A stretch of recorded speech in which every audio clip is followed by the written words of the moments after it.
வேலை நேரம், குறைந்த ஊதியம், மறுக்கப்பட்ட உரிமைகள், இதுவே 1950களில் ஊழியர்களின் நிலை. போர் முடிந்து சிரமமும் சிக்கலும் நிறைந்திருந்த அக்காலகட்டத்தில் சீறி எழுந்தனர் நம் நாட்டின் தமிழர் தொழிற்சங்கவாதிகள். உழைப்பிற்கான அங்கீகாரமும் மரியாதையும் சமூகத்தின் அடிப்படை உரிமை என்ற நம்பிக்கையோடு அவர்கள் போராடினர். துணிவோடும் உறுதியோடும் எழுந்த அவர்களது குரல் சிங்கப்பூரின் தொழிலாளர் இயக்கங்களை கட்டி எழுப்பியது. அப்படிப்பட்ட நம் முன்னோடிகளுள் ஒருவர் நம் நாட்டின் முதல் இந்திய இன அதிபர், மக்கள் செயல் கட்சியின் நிறுவன உறுப்பினர்களுள் ஒருவர் என பன்முகம் கொண்ட செங்கர வீட்டில் தேவன் நாயர் என்னும் சி.வி. தேவன் Nair. Mr. Devan Nair has left a legacy for all the unions and union leaders. மலேசியாவின் மலாக்காவில் பிறந்த தேவன் நாயர் 10 வயதில் சிங்கப்பூருக்கு குடிபெயர்ந்தார். Mr. Devan Nair started as a teacher and due to circumstances he became a union leader. தேசிய தொழிற்சங்க காங்கிரஸ் அதாவது NTUC உருவாவதற்கு முக்கிய பங்காற்றியவர் தேவன் நாயர். சிங்கப்பூர் தொழிற்சங்க வரலாற்றில் மிக கடுமையான காலகட்டமாக கருதப்பட்ட 1960களின் தொடக்கத்தில் புதிதாக பதவியேற்றிருந்த மக்கள் செயல் கட்சிக்கு ஆதரவாக தேசிய தொழிற்சங்க காங்கிரஸை உருவாக்கி 1961 அதன் முதல் பொதுச் செயலாளராக பொறுப்பேற்றார் தேவன் Nair. The value system that he has made him a very effective leader. And as a Labour Movement General Secretary and subsequently became a president of NTUC, he became the president of a nation, that is Singapore. பின்னர் 1981 சிங்கப்பூரின் 3ஆம் அதிபராகவும் இந்திய இனத்தை சேர்ந்த முதல் அதிபராகவும் அவர் பொறுப்பேற்றார். So as a Singapore president, in fact, the union leaders were very proud that he was elevated to the stature of president of Singapore. தொழிற்சங்கவாதியாக மட்டுமின்றி ஓர் ஆசிரியராகவும் எழுத்தாளராகவும் அவர் பணியாற்றினார். தமிழ் மொழி அனைத்து இந்தியருக்கும் உகந்த மொழியாக ஏற்றுக்கொள்ளப்பட வேண்டும் என்ற பெருநோக்கோடு 1979 தமிழ் மொழி பண்பாட்டுக் கழகத்தை அவர் நிறுவினார்.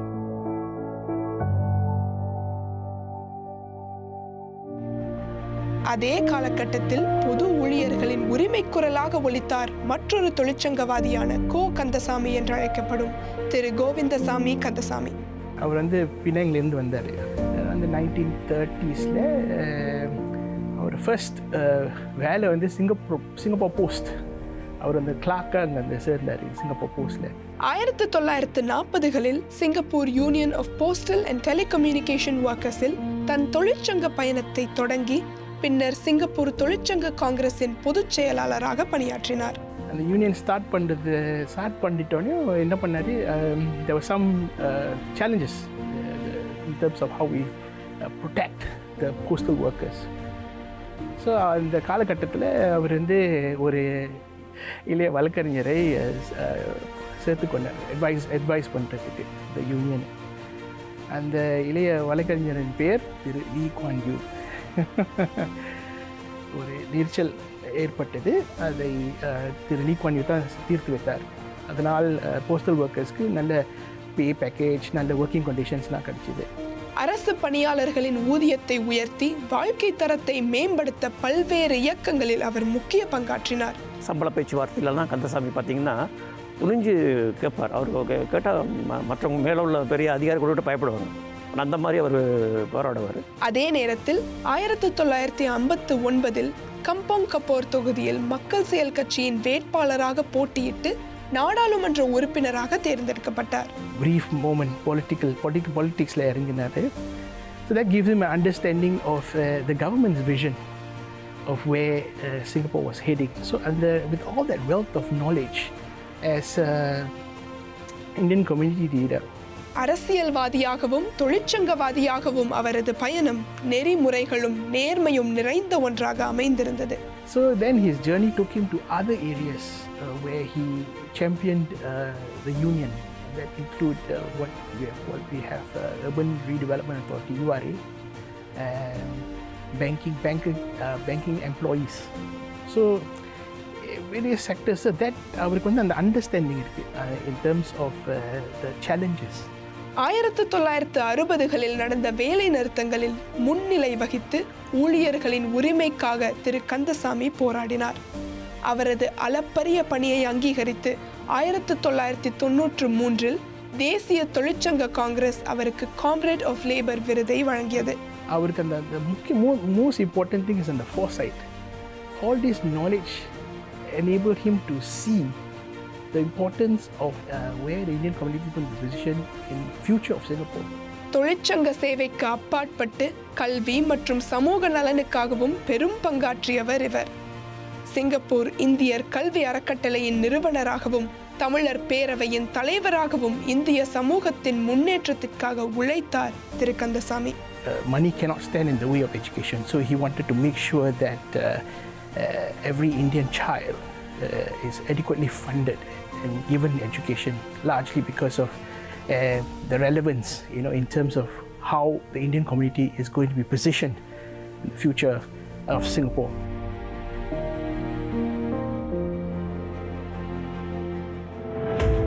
ஊழியர்களின் உரிமைகளுக்காக தன்னார்வத்துடன் போராடிய தொழிற்சங்க முன்னோடிகளில் மற்றொருவர் முகமது காசிம் அப்துல் ஜபார்.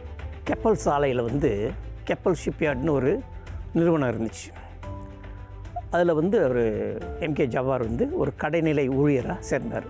1968ஆம் ஆண்டு கப்பல் பட்டறை தொழிலாளர் சங்கத்தின் துணை தலைவராகவும் பின்னர் அதே ஆண்டு தலைவராகவும் தேர்ந்தெடுக்கப்பட்டு 1988 வரை பணியாற்றினார். அப்போ அந்த காலகட்டத்தில் நிறைய விபத்துக்கள் நடக்குது. அந்த ஷிப்யார்ட்லாம் தீ விபத்து, கீழே விழுவுறது, ஒழுங்காக அது பாதுகாப்பு வாரெலாம் அணியாத இருக்கும். இதற்காக அவர் அந்த தொழிற்சங்கத்தில் பேசி அல்லது அமைப்பில் பேசி அவற்றுக்கெல்லாம் நிறைய உதவி செஞ்சுருக்காரு. 1979 முதல் 1985 வரை தேசிய தொழிற்சங்க காங்கிரஸ் மத்திய குழு உறுப்பினராக பணியாற்றிய திரு ஜபார் 1981 நாடாளுமன்ற தேர்தலில் ரெடன் மாஸ் தொகுதியில் போட்டியிட்டு நாடாளுமன்ற உறுப்பினராகவும் தேர்வு பெற்றார். அதன் மூலமாக நாடாளுமன்றத்தில் தமிழில் பேசினார். திருக்குறளையும் மேற்கோள் காட்டி பேசினார். நாடாளுமன்ற விவாதங்களில் தீவிரமாக பங்கேற்ற அவர் இந்திய சமூகத்தின் கோரிக்கைகளை தமிழிலேயே முன்வைத்தார். கீழே இறங்கி எல்லா இடத்துக்கும் போய் எல்லாருக்கும் போவார், எல்லா நிகழ்ச்சிக்கும் போவார், திருமணத்துக்கு போவார், வீட்டில் ஏதாவது விசேஷம் நடந்தால் போவார். இப்படி அவர் மக்களோடாக நல்லா பழகினார். நாடாளுமன்ற பதவி காலத்திற்கு பிறகு திரு ஜபார் 1990 முதல் 2003 வரை ஐக்கிய இந்திய முஸ்லிம் சங்கத்தின் தலைவராக சேவையாற்றினார். அந்த இந்திய முஸ்லிம்கள் கிட்டத்தட்ட 18 அமைப்புகள் இருந்தன. அவரும் முன்னாள் பள்ளி முதல்வராக இருந்தார், பக்கீர் மடின்னு சொல்லி. 2 பேரும் என்ன செஞ்சாங்க, இந்த ஒரு கருத்தை முன் வச்சாங்க.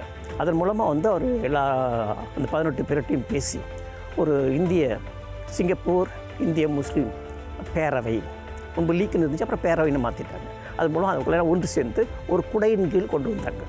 2002 தேசிய தொழிற்சங்க காங்கிரஸ் அவருக்கு முதுபெரும் தொழிலாளர் விருதை வழங்கி அவரது தொழிற்சங்க பங்களிப்புகளை சிறப்பித்தது. அந்த தொழிற்சங்கத்திலையும் நீண்ட நாள் ஒரு சேவையாற்றினாலும் NDUC அவரை கௌரவிச்சது. இவர்களைப் போல நம் நாட்டு ஊழியர்களின் வாழ்வில் ஒளி வீசிய தொழிற்சங்கவாதிகள் உரிமைகளுக்காக போராடியும் சமூக நலன் சார்ந்து செயல்பட்டும் நாட்டிற்கு பெருஞ்சேவையாற்றினர். நம்ம நாட்டு நிலைமை, நம்ம சூழ்நிலை என்ன, எப்படி நம்மளுடைய அதுக்கு தகுந்த மாதிரி இருக்கணும். அதே சமயத்தில் தொழிலாளர்களுடைய உரிமைகளையும் விட்டு கொடுக்கக்கூடாது, அவங்களுடைய நலனையும் பாதுகாக்கணும், சம்பளத்தையும் சரியான சம்பளம் கிடைக்குதான்னு உறுதிப்படுத்திக் கொள்ளணும். அதுதான் ஒரு தொழிற்சங்க தலைவருக்கு உள்ளது. இந்த 3 பேரும் அதை சரியாக செஞ்சாங்க. நம் முன்னோடிகள் வெளிப்படுத்திய துணிவு, உறுதி, அர்ப்பணிப்பு போன்ற விழுமியங்களே இன்றைய ஊழியர்களின் உயர்வுக்கும் நல்வாழ்வுக்கும் அடித்தளம் என்றால் அது மிகையாகாது.